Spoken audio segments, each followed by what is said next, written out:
Jadi salah satu yang penting harus kita perhatikan itu adalah masalah wudhu. Karena gak sah sholat seseorang kalau wudhunya tidak benar. Dan dari sekian sifat wudhu, yang sempurna adalah yang diriwayatkan oleh Utsman, Khalifah ketiga radhiyallahu ta'ala anhu, ketika ia mempraktekkan bagaimana cara Rasulullah SAW berwudhu. Nah, hari ini insya Allah kita mau coba praktekkan bagaimana wudhu yang diriwayatkan oleh Utsman radhiyallahu ta'ala anhu. Disebutkan bahwasanya Utsman bin Affan, ia meminta dibawakan air untuk dia berwudhu, mencontohkan. Nah, kita coba ya. Nah, wudhunya Rasulullah SAW adalah sifat kamil yang sempurna. Bagaimana? Disebutkan dalam riwayat, ketika Utsman sudah dibawakan wadah untuk berwudhu, Utsman bin Affan radhiyallahu ta'ala anhu memulai dengan mencuci tangannya. Nah, kita kalau nggak pakai wadah, pakai keran, berarti bisa langsung dibuka kerannya. Tentu lihat hemat airnya ya. Jadi nggak terlalu banyak. Nah, cuci 3 kali. Bismillah, cuci 3 kali. Nah, dicuci seperti ini. 1, 2, 3. Ini pertama. Kemudian yang selanjutnya adalah diambil airnya dan dipakai untuk istinsyaq, dimasukkan dan madmadah, kumur-kumur secara bersamaan dan dibuang juga yang dari mulut. Dibuang istinsyaq dari hidung dan dibuang dari mulut. Contohnya kayak begini, lihat. Diambil airnya, dimatikan, ambil airnya secukupnya. Nah, kita contohkan yang kedua ya. Nah, tuh lihat. Contoh yang ketiga ya. Ambil lagi airnya, matikan. Nah, dibuang. Kemudian, yang selanjutnya, yang disebutkan bahwasannya Utsman bin Affan radhiyallahu anhu mengambil air tangannya untuk membasuh wajahnya.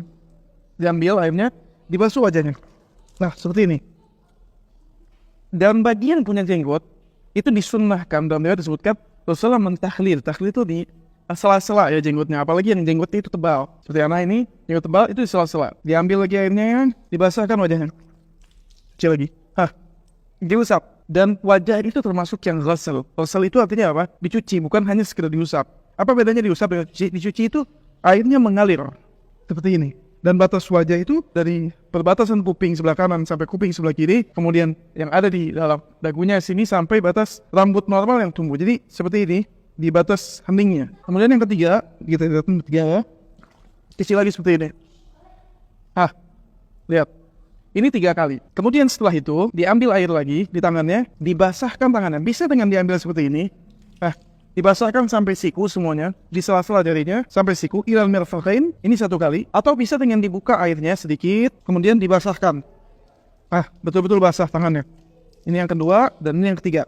Nah, begitu juga sebelah kiri. Yang sebelah kiri, jika kita pakai jam, kalau jamnya longgar bisa kita pastikan, tapi kalau kita memastikan air itu kena, maka kita bisa buka jamnya. Kita berwudu lagi seperti ini. Nah, pastikan tiap bagian kena, terutama sikunya kita. Dan cara memastikannya dengan mengusap setiap bagian dengan air. Ini 3 kali. Kemudian, adapun kepala, Allah katakan wamsahu biru'usikum, dan usaplah bagian kepala kalian. Nah, kalau kepala itu nggak perlu diambil airnya kayak begini tuh, dibasahin, diguyur. Tapi yang dimaksud wamsahu yaitu mengusap dengan sisa air yang ada. Jadi dibuang airnya, ada sisa air di tangan. Maka disebutkan dalam riwayat Utsman bin Affan bahwasanya Nabi memulai dari muqaddam atau dari pertama kali rambutnya, dari batas wajahnya itu, mulai sampai ke belakang seperti ini. Ila qafah. Qafah itu bagian sampai bagian leher belakangnya, kemudian dikembalikan lagi. Waddahuma, dikembalikan lagi. Nah, ini sekali. Bisa diputus atau dilanjut ke kuping, ini diputus, kemudian dilanjut ke kuping. Sekali. Bisa juga langsung disambung ke bagian kepala, kemudian kuping. Jelas ya?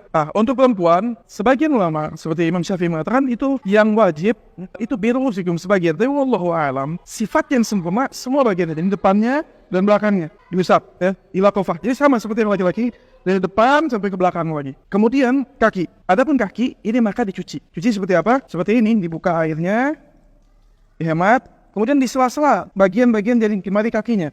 Nah, sampai ke ka'ab. Seperti ini, di sela-sela bagian kakinya. Dan disebutkan dalam hadis, begitu juga yang kiri ya.